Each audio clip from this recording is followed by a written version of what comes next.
आज का ये संसार समाज के बनाए हुए नियमों का पालन करना नहीं चाहता। उसे घुटन महसूस होती है पारिवारिक दायरे में परिवार के लोगों के साथ रहकर, क्योंकि विचारों में मेल नहीं खाता। आज जनरेशन गैप है। सिर्फ जनरेशन गैप ही नहीं, विचार भी मेल नहीं खाते। सहन शक्ति आज के लोगों में है ही नहीं। वो सामाजिक मर्यादा का पालन ना करके उसका उल्लंघन कर लेते, जिंदगी में ऐसे ऐसे कार्य कर लेते हैं जिसकी इजाजत हमारा समाज नहीं देता। एक पत्नी के रहते दूसरी औरत के साथ रिश्ता रखना,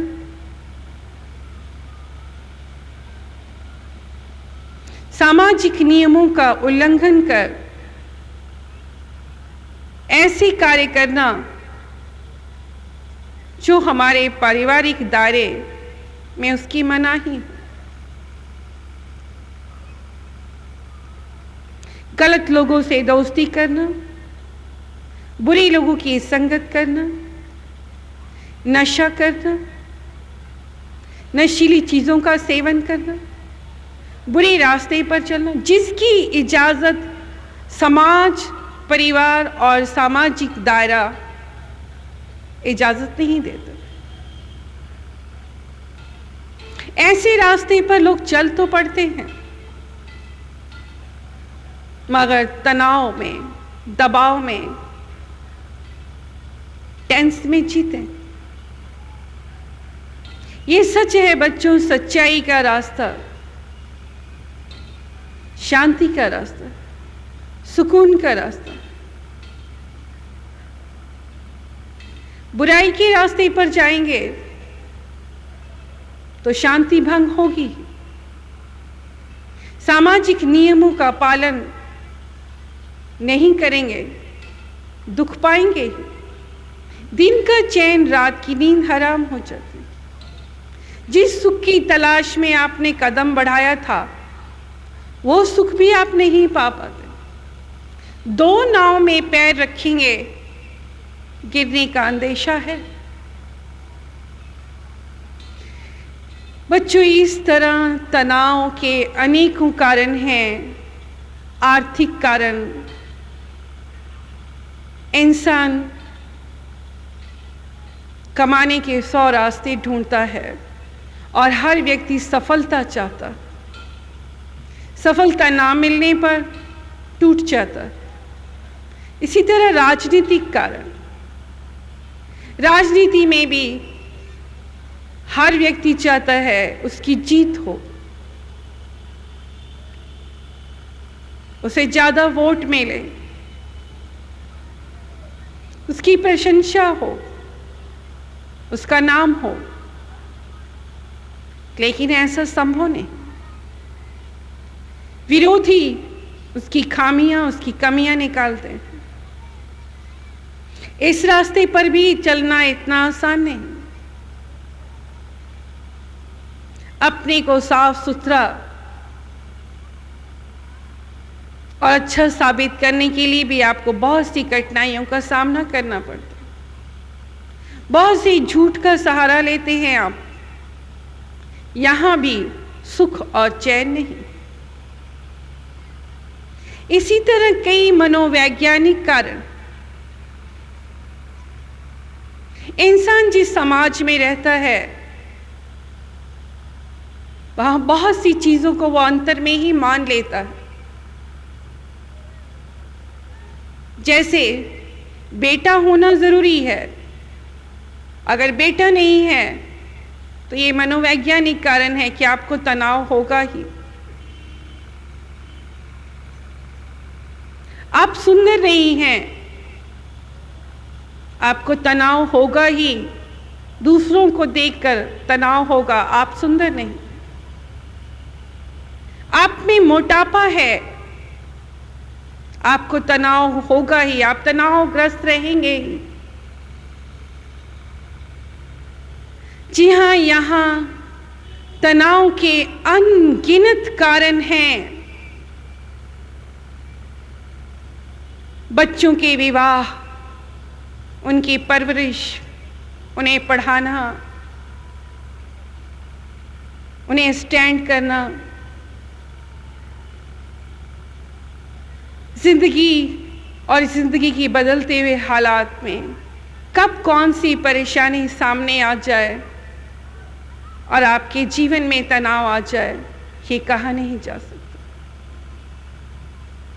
बच्चों, ऐसे अनेकों कारण अभी आपके सामने हमने रखे कि तनाव के अनगिनत कारण हैं।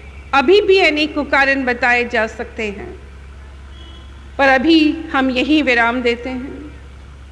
इस तनाव का परिणाम क्या होता है, अब इस पर प्रकाश डालना चाहेंगे। बच्चों, तनाव के परिणाम ज्यादातर गलत ही होते हैं। आप सब चिंताग्रस्त जीवन जीने लग जाते हैं। आपके साथ क्या घटित हुआ है उसी पर विचार करते हैं, उसी पर ज्यादा समय नष्ट करते हैं, चिंता कर कर के रोक लगा लेते हैं, जैसे अल्सर, पेट की बीमारियां, हार्ट पेशेंट। तनाव के कारण ही आपके सारे बदन में, सारे शरीर में दर्द शुरू हो जाता है। तनाव के कारण ही शरीर में खून की कमी होने लग जाती है। तनाव के कारण ही चर्म रोग भी आपके शरीर में इसकी शुरुआत होती है। हकीकत ये है कि डायबिटीज भी तनाव के कारण ही इसका जन्म होता है। माइग्रेन भी तनाव के कारण ही आपके शरीर में दर्द माइग्रेन का रूप ले लेती है। इस तरह कई प्रकार की बीमारियां आपके अंदर तनाव के कारण आ जाती हैं। सिर्फ इतना ही नहीं, आप में जो परिवर्तन आता है, अब उस पर प्रकाश डालना चाहेंगे। पहला परिवर्तन, आपको क्रोध आता है। जो व्यक्ति तनावग्रस्त रहता है उसे क्रोध, गुस्सा बहुत जल्दी आता है। वो बात बात पर गुस्सा करता है क्योंकि वो अपने विचारों की कैद में, अपने तनाव में, अपनी उलझनों में, अपनी परेशानियों में इतना मसरूफ रहता है कि उसे ये दुनिया अच्छी नहीं लगती। इसलिए बिना किसी की सुने, बिना किसी बात को जाने, वो हर किसी पर अपना क्रोध, अपना गुस्सा निकालता। उसे ये लोग, ये दुनिया बुरी लगती। और बात बात पर गुस्सा करना तनाव का ही लक्षण, तनाव का ही परिणाम। बच्चों, दूसरा परिणाम, आपके अंदर चिड़चिड़ापन आ जाता है। आप जरा जरा सी बात पर आप चिड़चिड़ापन दिखाते हैं, नाराजगी, गुस्सा दिखाते हैं। आपको सही भोजन भी मिलता है, आपको पसंद नहीं आता। आपसे सही बात भी कोई करे तो आप चिड़चिड़ाहट और गुस्से में अपनी नाराजगी व्यक्त करते। आपका स्वभाव में वो नॉर्मल व्यक्तित्व खत्म हो जाता है।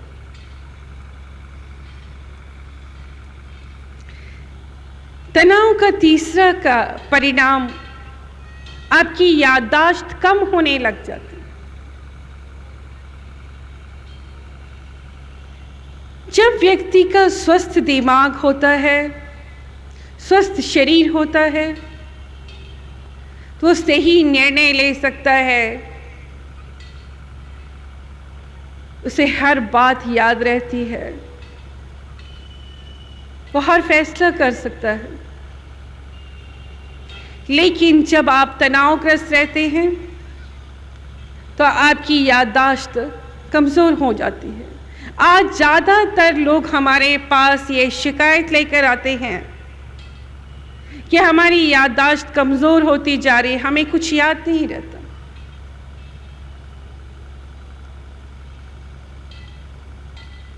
आप कुछ देर पहले वही कार्य करते हैं, थोड़ी देर बाद भूल जाते हैं कि हमने वो वस्तु, वो सामान कहाँ रखा। कोई कार्य करने अंदर आते हैं, अंदर आके भूल जाते हैं हम यहाँ आए किस लिए थे। यहाँ तक हमारे पास लोग आने लगे और बताने लगे। अभी कुछ दिन पहले ही लखनऊ चलने से पहले किसी का टेलीफोन आया, उन्होंने बताया कि माँ हम बहुत तनावग्रस्त रहते हैं, पता नहीं हमें क्या हो गया है। घर से निकलते हैं बाजार के लिए, पहुंच जाते हैं किसी दोस्त के घर, घर से निकलते हैं कि हॉस्पिटल जाके डॉक्टर से इलाज कराना है, चेकअप कराना है। लेकिन डॉक्टर के पास जाने के बजाय इधर उधर घूमकर वापस आ जाते हैं। घर आके सोचते हैं हम किस लिए निकले थे, कहाँ निकले थे, क्या करने निकले थे। घर आकर पता चलता है, पत्नी बताती है आप डॉक्टर के पास जाने के लिए निकले थे, आप आधे रास्ते से वापस आ गए। जी हाँ बच्चों, जब आप तनाव में रहते हैं, उनको तनाव क्या है, उनकी आई साइड वीक होती जा रही है, उन्हें दिखाई कम देता, वो हर पल इसी तनाव में रहते हैं। अगर रोशनी खत्म हो गई तो मेरे जीवन में अंधकार छा जाएगा। वो हमें बता रहे थे कि मुझे दिखाई नहीं देता, बहुत धुंधला हो गया है, जिसके कारण हर पल दिमाग में टेंस रहता है, तनाव रहता है, उलझन रहती है। पूछने वाला खाना डाल के चला जाता है, मैं भूल जाता हूँ मुझे खाना खाना, याददाश्त काम नहीं करती, खाना ठंडा हो जाता। निकलता बाजार में हूँ, दोस्त के घर पहुँच जाता हूँ, डॉक्टर को दिखाने के लिए घर से निकलते हैं, आधे रास्ते से घूम के आ जाते हैं, भूल जाते हैं कि हम कहाँ गए, जा रहे थे, किस लिए निकले थे। जी हाँ बच्चों, तनाव से हमारी याददाश्त कमजोर हो जाती है। चौथा कारण, हम सही निर्णय नहीं ले पाते। जब हम तनाव में रहते हैं, ये सच है कि जिस जिंदगी को आप जी रहे हैं, यहाँ 100 बार आपके बच्चे आएंगे आपसे पूछने कि मम्मी पापा हम कौन सा फैसला करें, या हम फलां जगह जाना चाहते हैं, या हमें फलां काम है। आप तनावग्रस्त होते हैं, आप कई बार बच्चों को उनकी बात बिना सुने ही हाँ या ना में जवाब दे देते। बाद में आपको पता चलता है कि आपके बच्चे जहां गए वहां आप भेजना ही नहीं चाहते थे। आप बच्चों को डांटते हैं, बच्चे कहते हैं कि हम आपसे पूछ कर गए थे। आपको हैरत होती है, कारण आपकी पूरी तवज्जो, पूरा ध्यान उस समय था ही नहीं। आप तनाव में इस कदर खो गए कि आप बच्चे की सही बात नहीं सुन सके। उस समय आपका ध्यान वहां मौजूद था ही नहीं। जिंदगी में अनेकों ऐसे हादसे होते हैं जिनका लिंक आपसे होता है, आपके परिवार से होता है, जिसे बच्चों को कोई लेना देना नहीं। आप उस तनाव में जीते हैं और आपका यथार्थ जीवन, आपका आज बिगड़ जाता है। आप अपने आज के जीवन के सही निर्णय लेने में कहीं पीछे रह जाते हैं। जहां आपके परिवार को, आपकी पत्नी को, आपके माता पिता को, आपके अपनों को आपकी ज़रूरत होती है, लेकिन आप कहीं तनाव में खोए खोए अपना जीवन यापन करते हैं। जी हाँ, अपनी ही दुनिया में, अपने ही तनाव में कहीं खोए खोए अपना जीवन जीते हैं। और सही निर्णय नहीं ले पाते। बच्चों, तनाव का परिणाम आपका स्वभाव शंकालु हो जाता है। आप शंका करते हैं हर एक पर। चूंकि आप तनाव में रहते हैं, अपनी उलझन में रहते हैं, अपनी परेशानी में रहते हैं, हर बात का आपको इल्म नहीं हो पाता। आप हर एक बात को शंका की नजर से देखते हैं। जब आपको ज्ञात होता है, जानकारी होती है कि परिवार में ऐसा हो रहा है, आपके अपनों ने इस कार्य की शुरुआत की या आपके बच्चों ने ये नया स्टेप लिया है, आप सोचते हैं आपको बताया नहीं गया। आपके मन में शंका जागृत हो जाती है कि ये लोग मुझसे छुपाते, मुझसे दूर भागते,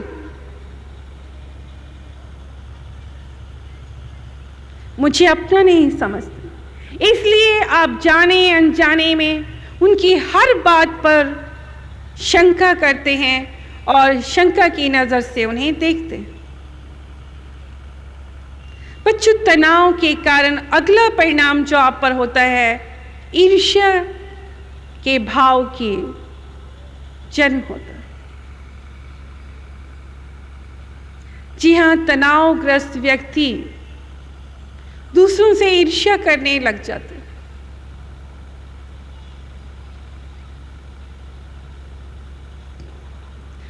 खुद वो उस तनाव से निकल नहीं पाता और दूसरों की तरक्की उससे बर्दाश्त नहीं होती और इसके स्वभाव में ईर्ष्या जन्म ले जाती।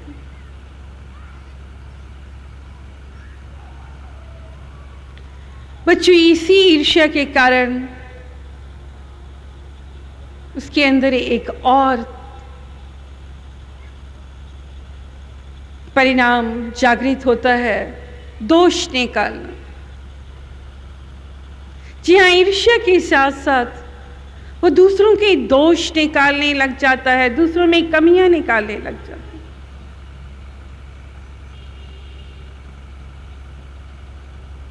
उसे हर व्यक्ति में दोष नजर आता है क्योंकि वो उस तनाव की जिंदगी से खुद को उभार नहीं पाया, निकाल नहीं पाया, दूसरों से ईर्ष्या करता है, इसलिए अच्छी बात भी उसे बुरी लगती है, दूसरी का सही मार्ग भी उसे गलत लगता है, वो दूसरों के सही रास्ते पर भी वो 100 दोष लगाता है, 100 कमियां निकालता है, उसे दोषी ठहराता है, उसे गलत बनाता है, उसे गलत साबित करता है।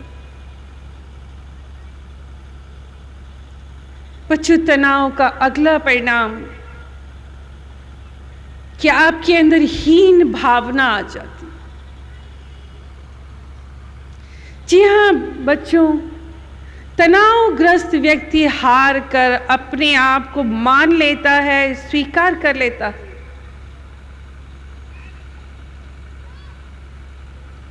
कि उसके अंदर कमजोरी है, वो इस परिवार में, इस समाज में, इस दुनिया में चलने के काबिल नहीं। ये वो लोग होते हैं जो थोड़ी सी असफलता बर्दाश्त नहीं कर पाते,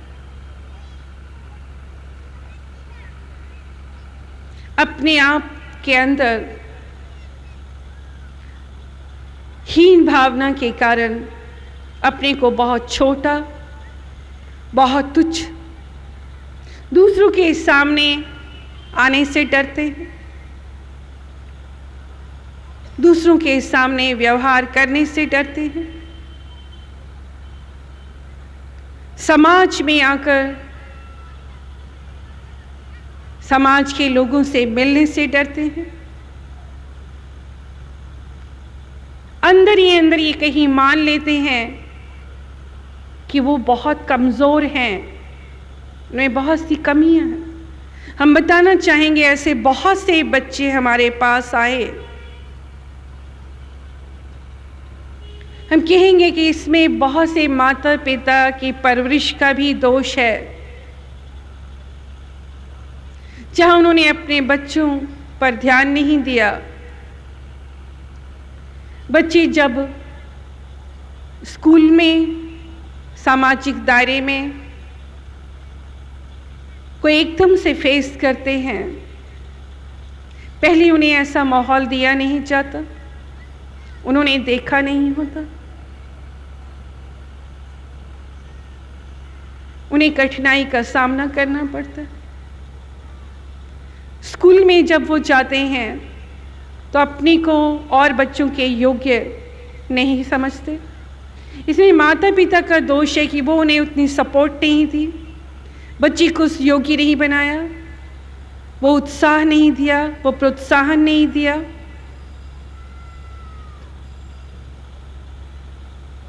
यहाँ तक कि सिर्फ उन्हें एक ऐसे दायरे में उन्हें परवरिश दी जहाँ वो सामाजिक दायरे को जान नहीं सके। स्कूली दुनिया के अलावा उन्होंने कोई दुनिया नहीं देखी, मगर इसी दुनिया में आपको सामाजिक दायरे में भी कदम रखना पड़ता। ऐसे ऐसे बच्चे आए जिन्हें पढ़ाई के बाद नौकरी की ज़रूरत थी, इंटरव्यू की ज़रूरत थी, लेकिन वो अपने अंदर अपने आप को बहुत हीन समझते थे, बहुत नर्वस समझते थे। उन्होंने खुलकर हमसे कहा कि माँ, हम जब इस समाज को, इस दुनिया को देखते हैं तो हमें लगता है हम उस मुकाबले में नहीं हैं, हम बोल नहीं सकते, हमारे अंदर वो क्वालिटी नहीं है, वो काबिलियत नहीं है। बच्चों, हमने उन्हें समझाया प्यार से कि कभी न कभी ज़िंदगी की वो पहली शुरुआत होती है और हर किसी को करनी पड़ती है, और पहली बार हर एक को डर लगता है। कोई भी जिंदगी का कार्य हर किसी को पहली बार करना ही पड़ता है, शुरुआत करनी ही पड़ती है, लेकिन डरने की बात नहीं। हम आशीर्वाद देते हैं, आप स्टडी करिए, आप तैयारी कीजिए, फिर इंटरव्यू दीजिए, नर्वस होने की ज़रूरत नहीं। बच्चों, बहुत समझाया, अरदास किए, और आज हमें खुशी है कि वो बच्चे जो हमारे पास आए, जिनके अंदर हीन भावना थी कि वो समाज में अपना वजूद, अपना अस्तित्व नहीं बना सकते, आज उनका इसी समाज में अपना एक वजूद है, अपनी एक पहचान है, और आज वो अपने आप को नर्वस महसूस नहीं करते।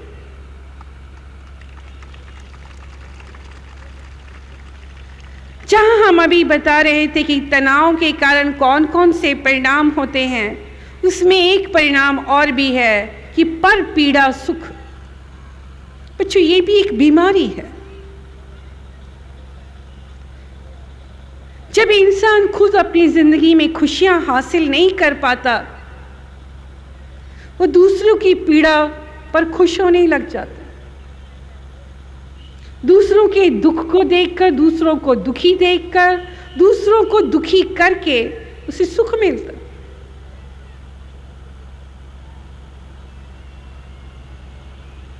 जी हाँ बच्चों, ये संसार का बुराई का एक चलन है।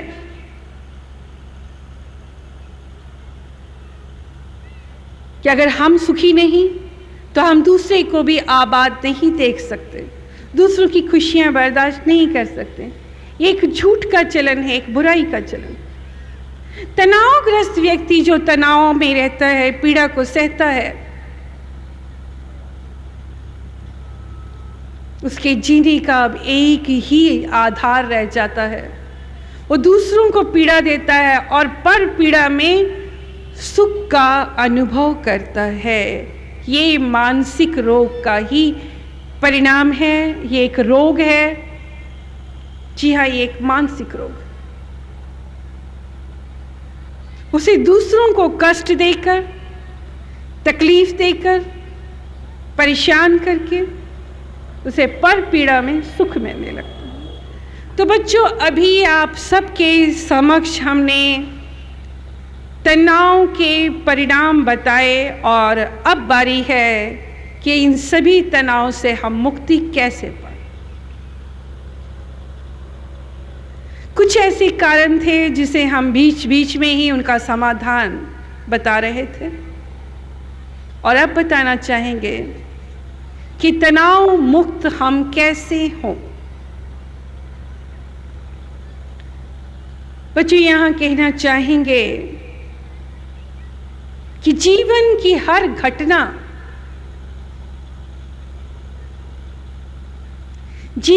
हर घटना हमें कोई न कोई सबक दे जाती है, परोक्ष रूप में और अपरोक्ष रूप में हमें उससे लाभ ही होता। उदाहरण के तौर पर, अगर आपका कोई नुकसान हुआ या आपको सफलता नहीं मिली, तो आपको मालूम हो जाता है कि कौन सी कमी थी, कौन सा कारण था जो ऐसा हुआ। हर घटना एक सबक देती है, एक शिक्षा देती है, आपको शिक्षक बनाती है। कोई भी तजर्बा व्यर्थ नहीं जाता। सीखने की आंख हो तो हर घटना से हम सबक लेते हैं, हर घटना से हमें लाभ होता ही है। परमात्मा के हर काम के पीछे कोई ना कोई भलाई निहित ही है, इसे मानकर चले तो आपको नजर आएगा कि जो हुआ अच्छे के लिए ही हुआ। जिस दिन मानेंगे उस दिन इस सुख को पाने वाले भी बने। बच्चों, अब दूसरा उपाय बताना चाहेंगे कि भूतकाल की गलतियों का पछतावा कभी ना करें। जो गुजर गया उस गलतियों को, उस दुख का मातम ना मनाएं। अगर आप उसका मातम ही मनाते रहेंगे, उस दुख का या अपनी गलती का, तो सुधरने का मौका नहीं मिलेगा। समय जाया ना करें। समय पलट कर फिर नहीं आएगा। समय कीमती है, बहुत मूल्यवान है। ज्यादातर लोग अपने भूत को ही रोते हैं, अपनी गलतियों का ही मातम या पछतावे में जिंदगी गुजार देते हैं। ऐसा कदापि ना करें। भूत की गलतियों को याद करके उसका पछतावा ना मनाएं और भविष्य की चिंता में अपने जीवन को, अपने आज को नष्ट ना करें। भविष्य की चिंता में अपने आज को नष्ट ना करें, जाया ना करें। आपका आज नष्ट हो जाएगा अगर आपने भूत की चिंता की, पछतावा किया, रोना रोया या पछताते रहे तो आज बिगड़ जाएगा। इसी तरह भविष्य की चिंता में आपने अपने आज को खराब किया तो गलत किया। बच्चों, आज ही सब कुछ है, आज ही आपकी ताकत है। अपने आज को बदलिए, रचनात्मक कार्य करके, श्रम करके, पूरी लगन से, पूरी श्रद्धा से, पूरी विश्वास से और गुरु के आशीर्वाद से अपने आज को संवारेंगे तो अपने गुजरी हुई गलतियों में भी सुधार लाएंगे और भूल जाएंगे, और आपका भविष्य भी सुंदर और निखर कर आएगा सामने।